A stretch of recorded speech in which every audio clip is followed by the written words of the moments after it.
Hello guys, good morning! Nandito ako ulit sa dagat. It's Saturday morning. Ang linaw-linaw ng dagat guys. Mas mataas ang dagat ngayon kaysa kahapon guys. Oh. Yan, nagsilip-silip ako ng pusiti. Wala pa rin. Wala pa rin makita guys. Pero pababa ang dagat. Ayan, nagkinto-kinto na gani ko diri guys. Oh. Nagkinto-kinto na. Binababad ko lang yung ano ko guys, binababad ko lang yung paa ko. Kasi masarap sa pakiramdam pag nakababad yung paa. Sa isang linggo, isang beses. O diba?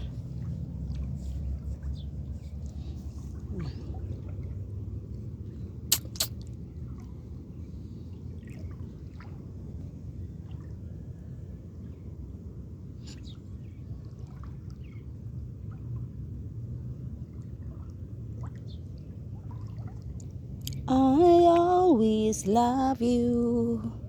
Deep inside the part of mine, I do love you.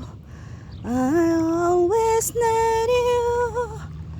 Na na na. Nice kayo ang tubig sis, no? Masarap na maligo. Siguro next week, masarap na maligo sa next week.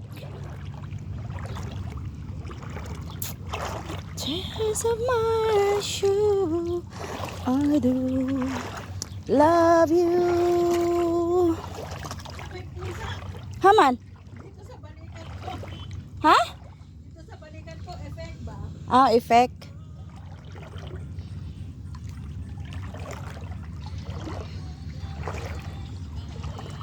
Pababa ang dagat dito, oh. Dito man talaga ang unang mohubas.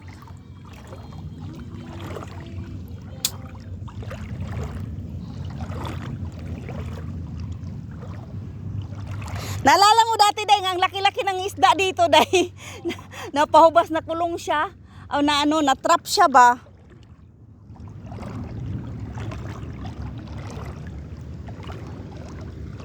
Yan guys, ang araw oh. Taas na ang araw sa alas 7 pa guys. Wala pang alas 7 yata. Masarap magbabad sa tubig.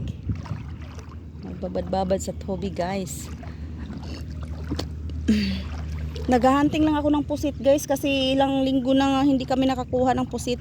Kahapon kinain namin yung huli namin nung nakaraang linggo. Nung nakaraan pa. Ayan, maraming mga isda nga mga ano kasi pababaw ng dagat. Pababa ang dagat. Ang mga isda din is sabay sa agos din guys. Ayan ang mga isda. Pababa din sila. Napanap lang ako ng ano baka may makikita akong ano dito guys.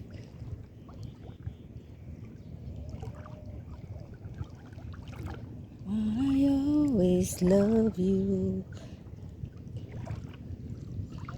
Deep inside this heart of mine, I do love you.